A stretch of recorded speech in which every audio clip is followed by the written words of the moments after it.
there are some things that I feel like are harder to see on coverage than in person. So I want to explain a little bit of that on some of these holes. But yeah, first two rounds I would say were like sixes. The one round that I shot 6 under, that one was I felt like I was really close from that to being like a 9 or 10 under round, and that would have been awesome. But the weekend comes and just didn't have it. Just literally, really frustrating. How I was playing, just could not score, and so my mindset going into Sunday basically changed, right? Because even after my first two rounds, even though I was, at that point, I was probably like 10 shots back, I think, of Eagle and Paul.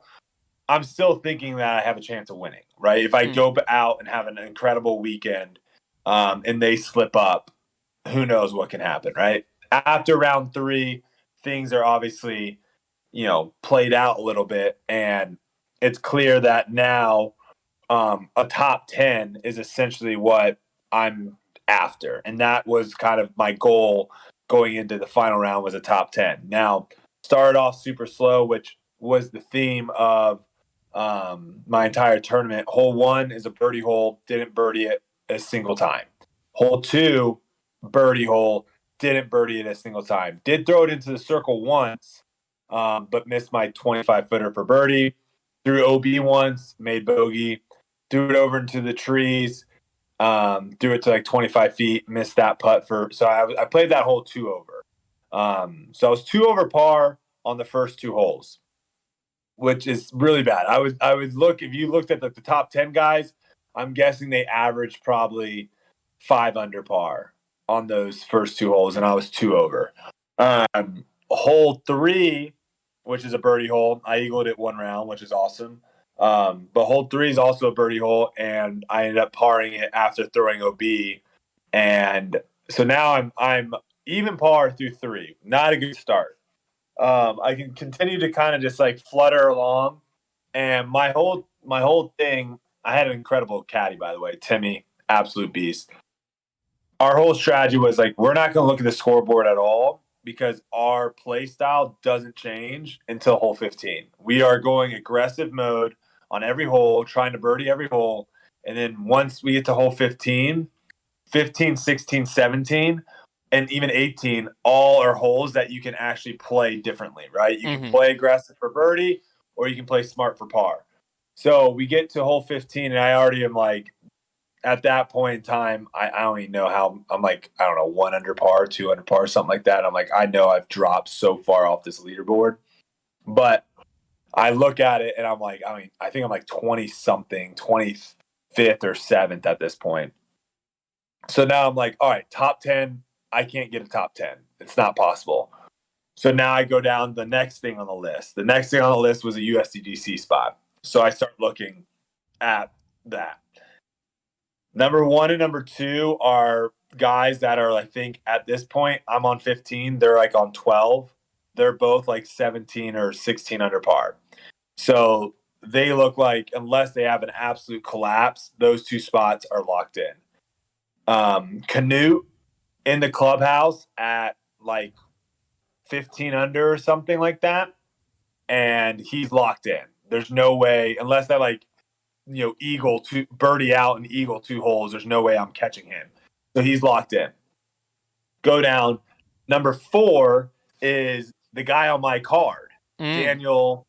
Is his last name Davidson? I think it's Daniel. I can't remember what his last name is. But he's on my card, and at this point in time, he's 3 shots ahead of me. No, sorry. He's 2 shots ahead of me going into hole 15. So I'm like, all right, we got to go for it. And if you for you to kind of refresh your memory, hole 15 is that, the one that was like $10,000 to ace, like 550 feet downhill. And I went for it all 3 days. Was inbounds one time, threw a scuba, missed, tap in par. Went OB left one time, threw a scuba, missed, tap in bogey. And then one time the wind was just right to left. So I went the big hyzer out over everything and threw it to like 15 feet and then missed the putt. So the hole was not doing great for me. So I went for it as I'll say this in a jokingly manner. The disc that has been flipping all week just didn't flip. But really, I threw a bad shot, and it went OB. And threw a scuba, missed it, bogeyed. So now I'm down 3 with holes 16, 17, 18 left for a USDGC spot. Hole 16, throw a good tee shot, throw it up there, birdie. He misses his approach shot, so now he gets his next shot up there, taps in par. Now I'm down 2. Threw a really great shot on 17, just maybe 10 feet too high, so it didn't get to the ground fast enough and just barely got out of bounds, but I'm pin high. And when you're pin high left OB on that hole, you've got like a 20-footer for par. He went OB early, so he has like a 55-footer for par. He ends up just missing, tapping in for his bogey. So now I'm down 1 on 18. 18, throw a great shot in the spot that I was basically hitting all week. He throws a good shot. We're both in the fairway. I'm further down the fairway, but I'm further away from the basket with how that hole's set up, right? Which is actually exactly where I wanted to be, because I wanted to be able to throw first to put pressure on him. Yeah. To make him have to make a throw. Was he aware that was he aware of the situation? Okay. I think he was probably aware starting hole 16. Gotcha. I want to say is when he kind of knew that we were battling for the spot. Yeah. So I threw my second shot up there. And it's really hard to tell exactly how close it is, but if you get that skip left of the podium, the stage spot, stage, if you get that skip left and you get the green flag, you're like within 25 feet. So that's what my shot did. So now he knows if I birdie this hole, I have the USDGC locked. If I par this hole, we're going into playoff, and if I bogey it, I potentially could lose it. So it was going to be really interesting. I was really curious to see how he was going to play it, because that hole is really easy to bogey if you go early OB left, because then you're left with like a 50-footer on an elevated basket. He goes right at it and just kind of juices it. Not sure if the adrenaline was kind of kicking up or whatever, but from my vantage point, I thought it was over. I was like, oh, he's just 20 feet on the backside. It's over. He's going to make it. We walk up there. Timmy's like telling me this whole time, like, it might not be over. It might not be over. I'm like, dude, he's not going to miss his putt. It's over. It's over.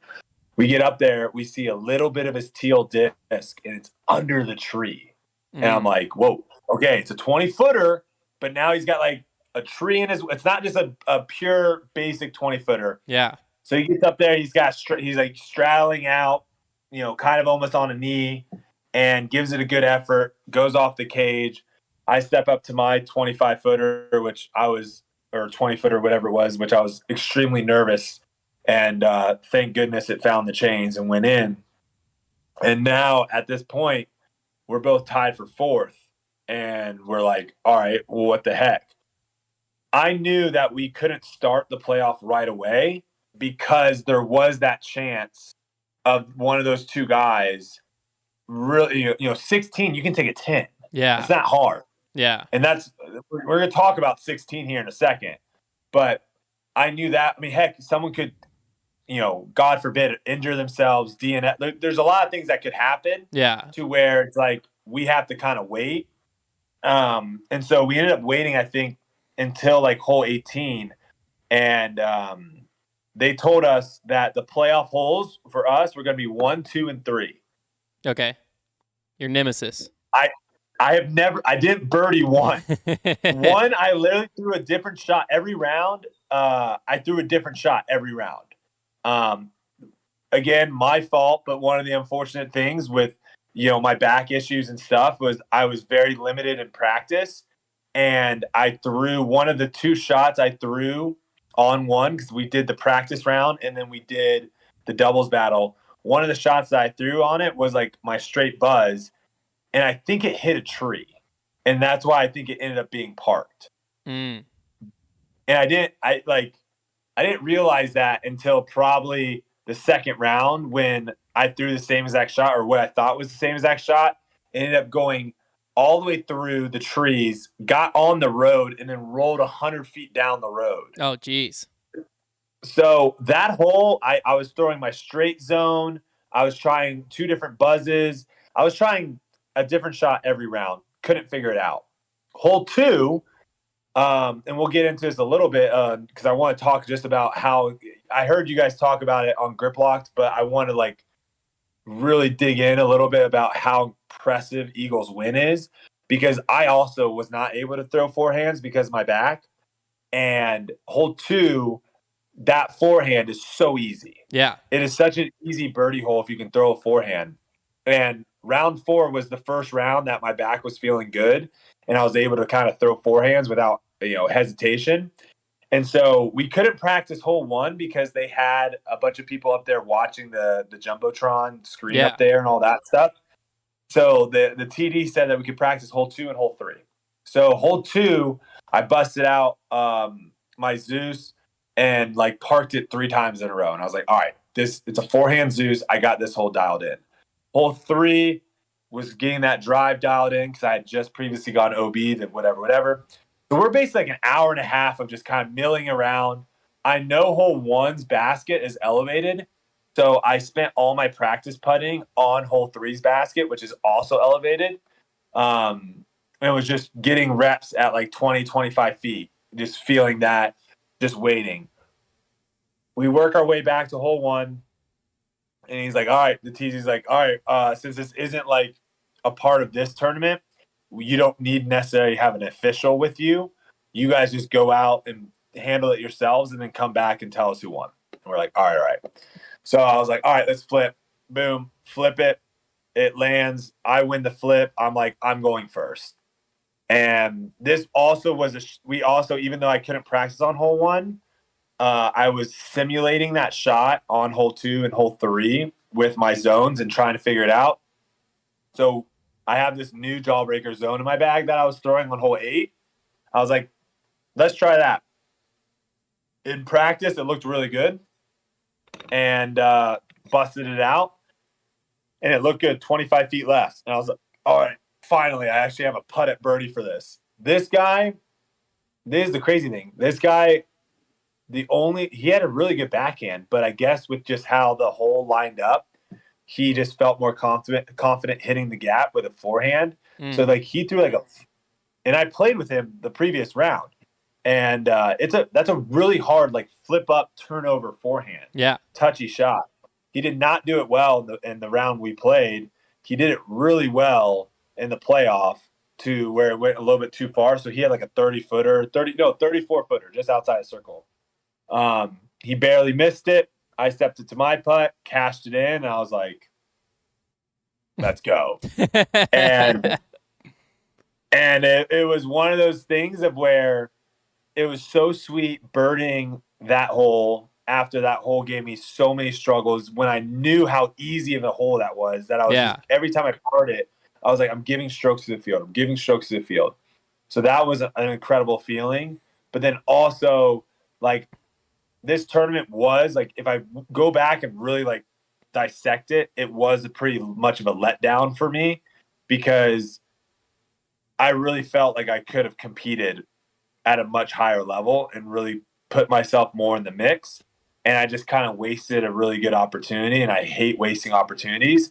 So getting that USDGC spot made everything a little bit more sweeter. Like that hour and a half drive to Helsinki afterwards would have been absolutely miserable had I lost in that playoff because I was sitting in a good spot. I was tied for 7th at one point. Yeah. And sitting in a great spot, and, fell all the way back to, tied for 16th.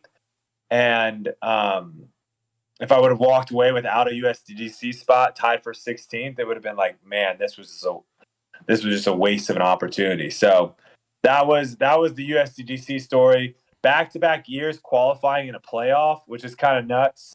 And it's one of those things, I don't know if you guys are keeping track of like who's qualified and who's not. I think there's probably still a lot of really good players that aren't qualified. Yeah, there's still a few, yeah.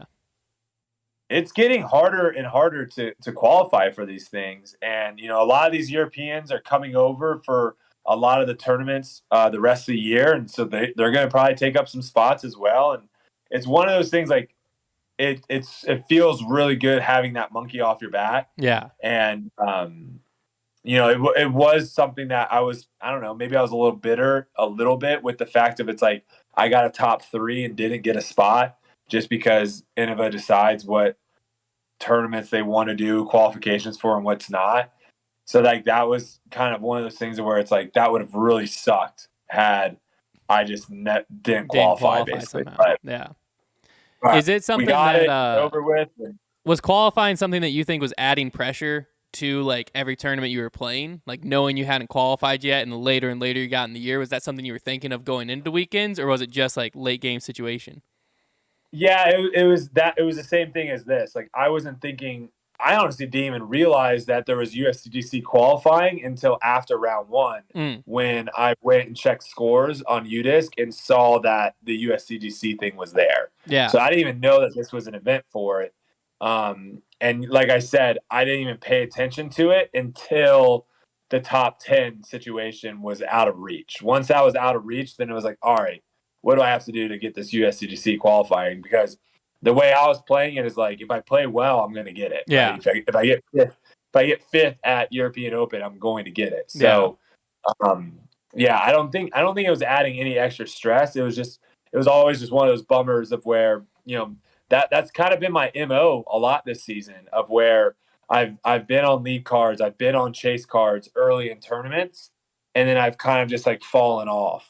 And even though I did do the same exact thing here, it was nice to finish the last 3 holes 2 under par to kind of earn that spot. And essentially, the last 4 holes that mattered, I went 3 under par through the last 4 holes that mattered for that USDGC spot. So that was a good way to kind of keep fighting.